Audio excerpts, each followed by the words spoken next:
Hello everyone, we help in enhancing knowledge for all the masses here only in Mandal classes. So in previous video we have discussed about potential difference, electric potential and some numerical based on potential difference. So today we are going to start some important symbols of electric component. तो आज हम लोग कुछ important electrical components को देखेंगे कैसे उसको physics में एक सिंबॉलिक रिप्रेजेंटेशन दिया गया ताकि हम लोग कोई भी डायग्राम इजीली बना सके। तो ये सेल है। सेल, सबसे पहले सेल के बारे में जानेंगे। ये कोई भी वायर है और वायर में ये पॉजिटिव है, ये नेगेटिव है। ठीक है, ये नेगेटिव पॉजिटिव से थोड़ा छोटा होता है, तो थोड़ा डायग्राम अच्छे से देख लें। सेल और बैटरी, बैटरी क्या होता है? Combination of cells. तो कॉम्बिनेशन ऑफ देख रहे हैं, दो सेल्स को रिप्रेजेंट करके बैटरी बनाया गया है। उसके बाद है कनेक्टिंग वायर्स। वायर को सिंपली एक लाइन से डिनोट किया जाता है। और उसके बाद है joint wires. Joint wires means हम लोग डोमेस्टिक यूज में जो वायर्स को, एक वायर्स को दूसरे वायर्स से जोड़ते हैं, प्लगिंग करते हैं, तो उसको हम लोग रिप्रेजेंट करते हैं फिजिक्स का लैंग्वेज में इस तरह। ठीक है, और कभी कभी जो होता है वायर को हम एक दूसरे से क्रॉस करते हैं विदाउट ज्वाइनिंग, विदाउट उसे जोड़े एक दूसरे से क्रॉस करते हैं, तो उसको हम लोग फिजिक्स में इस तरह का रिप्रेजेंटेशन देते हैं। ठीक है, वायर क्रॉसिंग विदाउट कांटेक्ट, बिना कांटेक्ट का एक वायर को दूसरे वायर में क्रॉस करना। उसके बाद है इलेक्ट्रिक बल्ब। बल्ब बहुत इंपॉर्टेंट है। ठीक है, बल्ब को तो इस तरह से रिप्रेजेंट किया जाता है, और ग्लोइंग बल्ब को दिखाने के लिए हम लोग इस तरह का सिंबल देते हैं, आप देख सकते हैं। ठीक है, इलेक्ट्रिक बल्ब का सिंबल है। उसके बाद एमीटर, हम लोग प्रीवियस वीडियोस में एमीटर के बारे में जाने कि एमीटर क्या होता है। एमीटर करंट को मेजर करता है और ऑलवेज सीरीज में कनेक्ट होता है। इसका वेरी लो रेजिस्टेंस होता है, इसके बारे में हम लोग डिस्कस कर चुके हैं। उसका सिंबॉलिक रिप्रेजेंटेशन होता है इस तरह करके, पॉजिटिव और नेगेटिव, और बीच में एक सर्कल और अंदर से ए लिख देते हैं। ठीक है, उसी तरह सेम होता है वोल्ट मीटर। वोल्ट मीटर के बारे में हमने पढ़ा है। वोल्ट मीटर एक ऐसा इंस्ट्रूमेंट है जो पोटेंशियल डिफरेंस को मेजर करता है, और इसमें भी पॉजिटिव टर्मिनल और नेगेटिव टर्मिनल होता है। ये ऑलवेज पैरेलल कनेक्ट होता है। ओके, इसमें हाई रेजिस्टेंस होता है। हम लोग इसके बारे में रीज़न भी लिखेंगे कि इसमें लो रेजिस्टेंस, उसमें हाई रेजिस्टेंस क्यों होता है। तो आगे गैल्वेनोमीटर। गैल्वेनोमीटर के बारे में मैं थोड़ा सा आपको बता दूं कि गैल्वेनोमीटर भी करंट को ही डिटेक्ट करता है। गैल्वेनोमीटर एक इंस्ट्रूमेंट है जो स्मॉल करंट को डिटेक्ट करता है।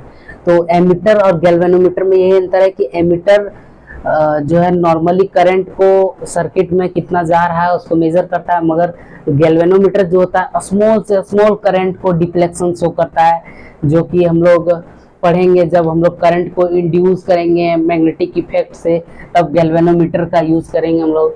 और in higher classes, class 12, you will study about the structure of galvanometer, how it work and what is significance of this instrument. Okay, next हम लोग रेजिस्टर के बारे में पढ़ेंगे। रेजिस्टर जो कि रेजिस्टेंस के बारे में आप लोगों ने नहीं सुना होगा, पहली बार सुन रहे, तो रेजिस्टेंस सिंपली हम लोग इसके बाद रेजिस्टेंस के बारे में भी पढ़ेंगे।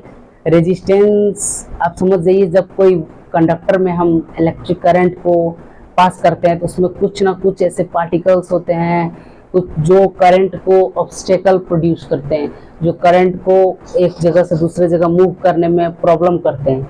और ये इंसुलेटर में बहुत ज़्यादा मात्रा में होता है, इसलिए उसमें इलेक्ट्रिक करंट एक जगह से दूसरे जगह, एक एंड से दूसरे एंड पास नहीं हो पाता है। ठीक है, तो ये रजिस्टर है, इसको हम लोग फिक्स्ड रजिस्टर बोलेंगे, फिक्स्ड रजिस्टर, क्योंकि इसको अगर सर्किट में लगा हुआ है और यहाँ पर लिखा हुआ है अगर 5 ओम, हम बताएंगे कि ओम क्या होता है। तो 5 ओम अगर इसका यूनिट दिया हुआ है, इसका मैग्नीट्यूड, तो ये 5 ओम ही रहेगा, चेंज नहीं होगा। उसके बाद ये दोनों और करके दिया हुआ है, दोनों ये वेरिएबल रेजिस्टेंस है। वेरिएबल रेजिस्टर क्या होता है? वेरिएबल रेजिस्टर हम लोग सर्किट में इसलिए लगाते हैं क्योंकि अगर हम लोग को रेजिस्टेंस कम चाहिए और ज़्यादा चाहिए तो हम लोग उसको बढ़ा सकते हैं, घटा सकते हैं। उसके लिए हम लोग वेरिएबल रेजिस्टर का यूज करते हैं, जिसका नाम रियोस्टेट भी है। इस नाम को आप याद कर लें, ये एनसीईआरटी में दिया हुआ है, रियोस्टेट।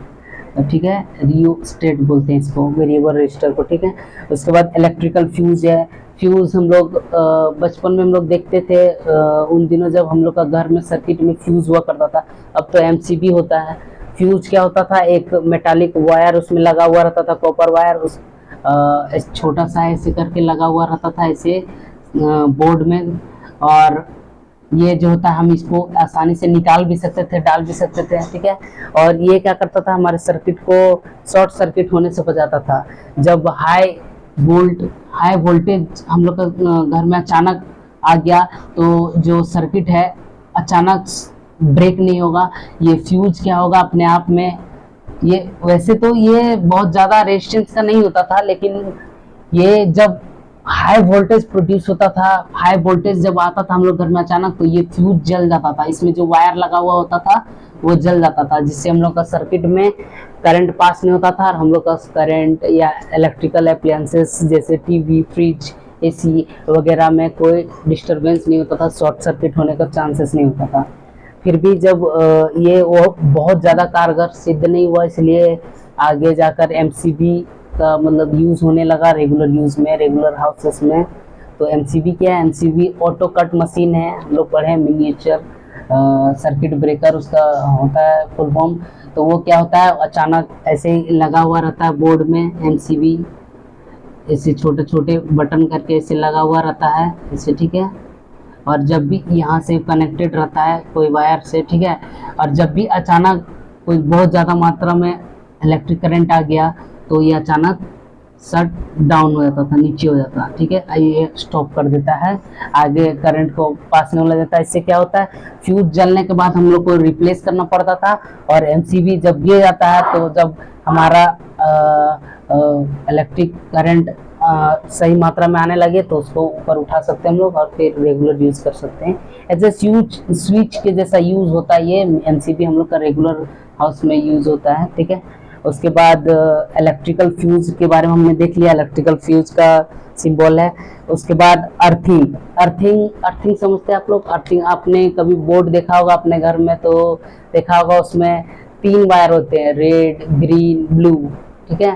तो ब्लू और रेड तो इलेक्ट्रिकल ट्रांसमिशन के लिए होता है, लेकिन जो ग्रीन कलर का होता है वो अर्थिंग के लिए होता है, जो डायरेक्ट अर्थ से कनेक्ट होता है। वो क्या करता है, ज़्यादा जो वोल्ट अचानक आने से हमारे घर में जो नुकसान हो सकता है उसको प्रोटेक्ट करता है। वो डायरेक्ट इलेक्ट्रिक करंट को डायरेक्ट अर्थ में छोड़ देता है, और अर्थ जो है कोई भी चार्ज को अपने में डिस्ट्रीब्यूट कर लेता है, जिससे हम लोग का सर्किट बच जाता है। ओके, तो ये अर्थिंग है। अर्थिंग का सिंबॉलिक रिप्रेजेंटेशन ये है। ये हम लोग को भी आगे भी काम देगा जब हम लोग पढ़ेंगे कि कोई भी चार्ज को इंड्यूस्ड कैसे कर सकते हैं। हम लोग 12th क्लास में पढ़ेंगे आप फर्स्ट चैप्टर में इलेक्ट्रोस्टैटिक्स में, कि चार्ज कैसे इंड्यूस्ड होता है। कोई भी एक नॉर्मली एक ऑब्जेक्ट है उसमें हम चार्ज कैसे इंड्यूस्ड कर सकते हैं विदाउट सप्लाइंग इलेक्ट्रिसिटी, ठीक है। इसके लिए हम लोग फर्दर क्लासेस में पढ़ेंगे अर्थिंग।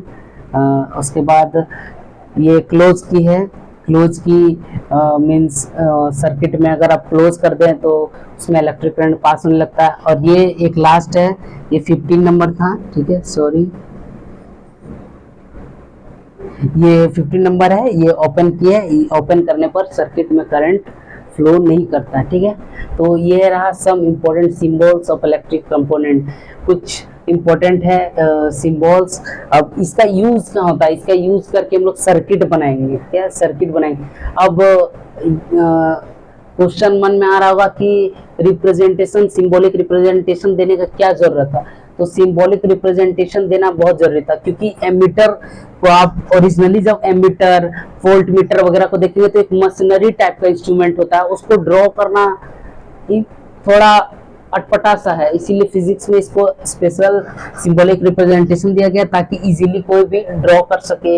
अब जैसे बल्ब है तो बल्ब कोई फिलामेंट, बल्ब, एलईडी स्ट्रक्चर ये सब बनाने का जरूरत नहीं है, आप सिंपली ये दिखा सकते हैं, इससे पता चल जाएगा कि आप बल्ब को रिप्रेजेंट कर रहे हो। ओके, तो ये हो गया। तो इससे नेक्स्ट हम लोग सर्किट के बारे में पढ़ेंगे, electrical circuit.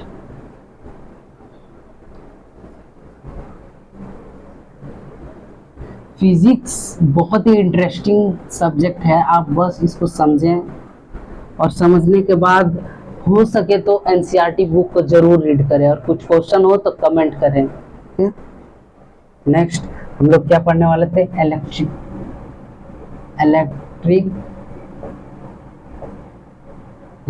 Circuit. Electric circuit क्या होता है? इलेक्ट्रिक सर्किट तो हम लोग जो भी पढ़े उसी को जब सर्किट में हम लोग ड्रॉ करेंगे तो उसको इलेक्ट्रिक सर्किट बोलेंगे। इसका डेफिनेशन लिख सकते हैं, continuous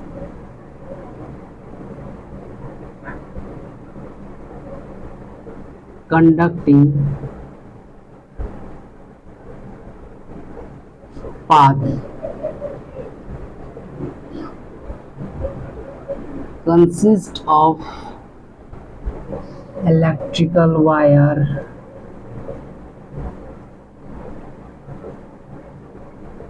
other resistor,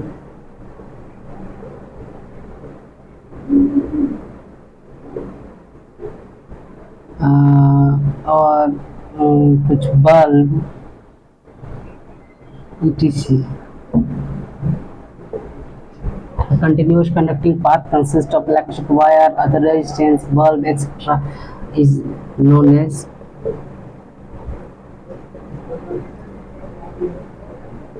electric circuit.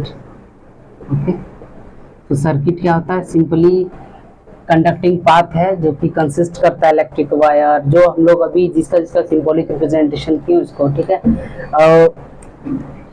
Circuit diagram का डेफिनेशन ये बोर्ड में कभी कभी आ जाता है कि सर्किट डायग्राम को आप कैसे डिफाइन कीजिएगा, और सर्किट डायग्राम को कैसे डिफाइन कीजिएगा, और एक ड्रॉ करने के लिए एक सर्किट डायग्राम आ जाएगा, ठीक है।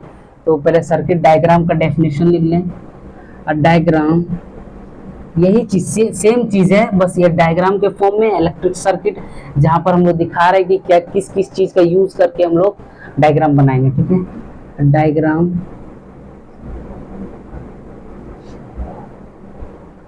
Consist of electrical appliances in symbolic form,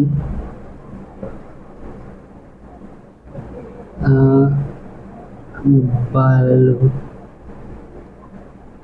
key, register, etc.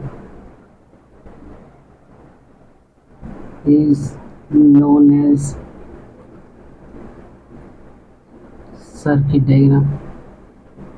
Definition को रटना नहीं है, आप सिंपली समझ लें, उसके बाद अपने लैंग्वेज में आप लिख सकते हैं। ऐसा कोई नहीं है कि आपको बुक का ही लैंग्वेज लिखना है या जो हम लिख पा रहे हैं उसी को लिखना है। आप फर्दर बस समझें कि इलेक्ट्रिक सर्किट क्या होता है। सर्किट जब conducting path, continuous conducting path consist of electric wire, other resistance, bulb etcetera. तो इलेक्ट्रिक सर्किट क्या होता है? जहां पर बल्ब हो, रजिस्टर हो, जो जिसका हम लोग सिंबॉलिक रिप्रेजेंटेशन पढ़े हैं, उसमें जब करंट फ्लो करेगा हम लोग उसको सर्किट बनाएंगे, तो उसी को इलेक्ट्रिक सर्किट बोलेंगे। और उसका जब डायग्राम बन जाएगा पूरा क्लियरली तो उसको हम लोग सर्किट डायग्राम बोलेंगे। अब इससे बेस्ड हम लोग एक क्वेश्चन करते हैं सर्किट डायग्राम से, ठीक है। Circuit diagram,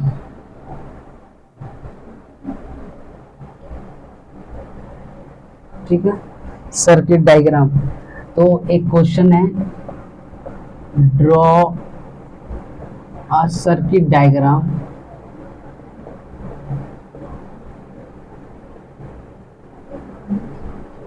consist of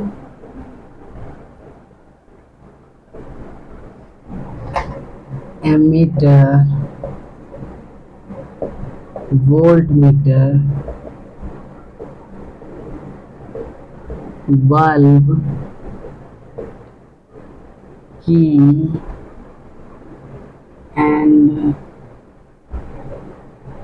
register.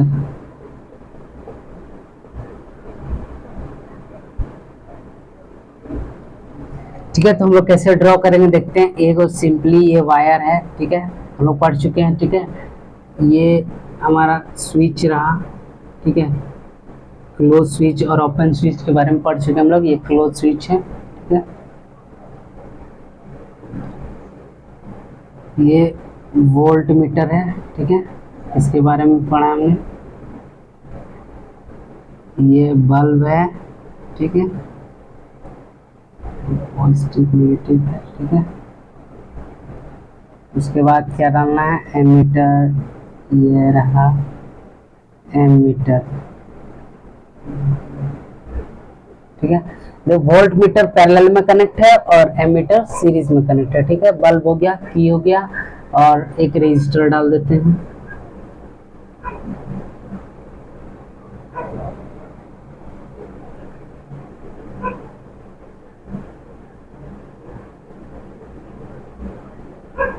ठीक है, तो ये रहा हम लोग का सर्किट डायग्राम। यहाँ बल्ब को ग्लो करते हुए दिखा सकते हैं क्योंकि हमारा स्विच जो सर्किट जो है क्लोज है। तो वोल्ट मीटर, एमीटर है, रेजिस्टर्स है, की है, बल्ब है, ठीक है। फ्यूज भी लगा सकते हैं आप, और भी एप्लायंसेस का यूज कर सकते हैं, मगर क्वेश्चन के हिसाब से ये सर्किट डायग्राम हो गया। ये रहा सर्किट डायग्राम, ठीक है। आप कोशिश करें अपने से बनाने का, कुछ अदर एप्लायंसेस का जो हमने 15 लिखाए हैं, एनसीईआरटी में भी दिया हुआ है, उसको यूज करके आप खुद से एक सर्किट बनाएं और देखिए कि सही है या नहीं, आप पैरेलल और सीरीज में कनेक्ट कर पा रहे हैं कि नहीं। स्विच के बारे में ध्यान रखना, ठीक है। तो फर्दर मूव करते हैं हम लोग, ठीक है। तो यहाँ टाइप्स ऑफ इलेक्ट्रिक करंट, ठीक है।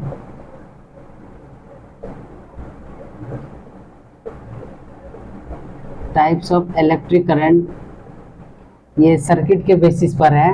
तो पहला ओपन सर्किट, ओपन सर्किट।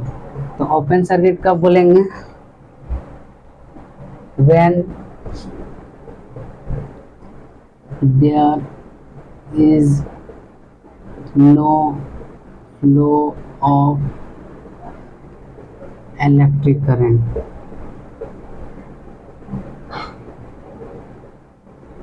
इन सर्किट, ठीक है। और क्लोज सर्किट कब बोलेंगे, क्लोज सर्किट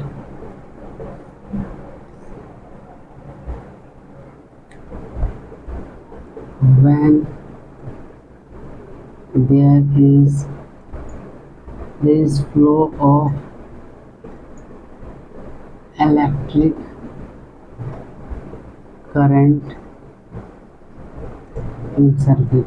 जब सर्किट में करंट फ्लो करेगा तो वो क्लोज सर्किट होगा, और जब उसमें करंट फ्लो नहीं करेगा तो उसको ओपन सर्किट बोलेंगे, ठीक है।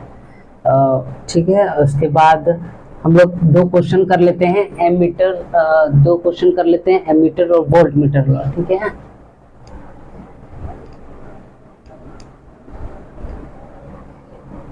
ठीक, why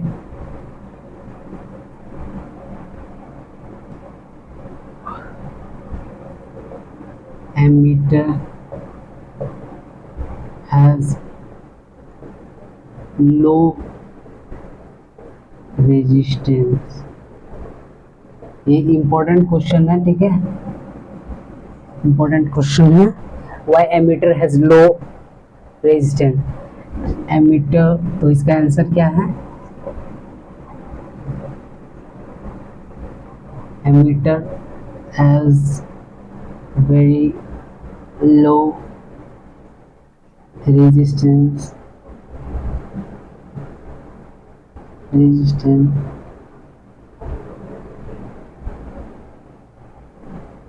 because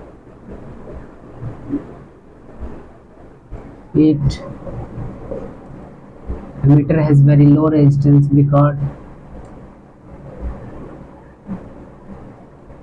it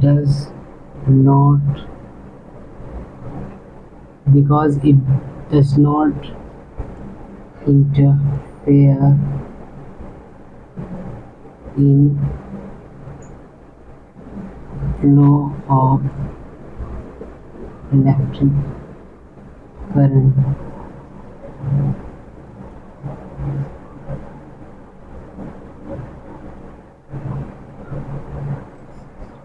तो एमीटर का लो रेजिस्टेंस इसलिए होता है ताकि वो सर्किट में फ्लो किया हुआ करंट में इंटरफेरेंस प्रोड्यूस ना करे, इसलिए, ठीक है। और वोल्ट मीटर में क्यों होता है? Why voltmeter has high resistance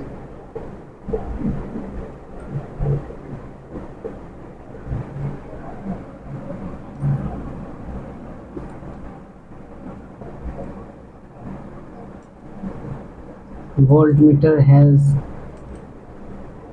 high resistance because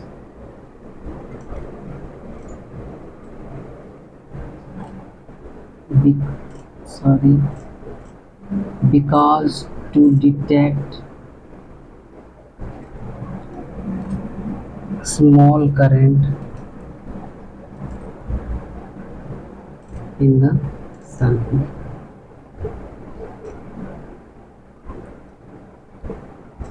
तो वोल्ट मीटर में हाई रेजिस्टेंस क्यों होता है, एमीटर में लो रेजिस्टेंस क्यों होता है, पता चल गया। एमीटर में ताकि फ्लो ऑफ इलेक्ट्रिक करंट को डिस्टर्ब ना कर सके, और वोल्ट मीटर स्मॉल करंट को भी डिटेक्ट कर सके और पोटेंशियल को मेजर कर सके, ठीक है। तो ये दोनों क्वेश्चन VBI हैं, ठीक है। तो सॉरी, तो इसके बाद हम लोग ओम्स लॉ पढ़ेंगे, ठीक है। नेक्स्ट वीडियो में हम लोग ओम्स लॉ पढ़ेंगे। ओम्स लॉ में जानेंगे कि करंट और पोटेंशियल डिफरेंस में क्या रिलेशन होता है। उसके बाद हम लोग रेजिस्टेंस के बारे में पढ़ेंगे, उसका डिपेंडेंस के बारे में पढ़ेंगे, ठीक है। तो thank you very much, we will make next video.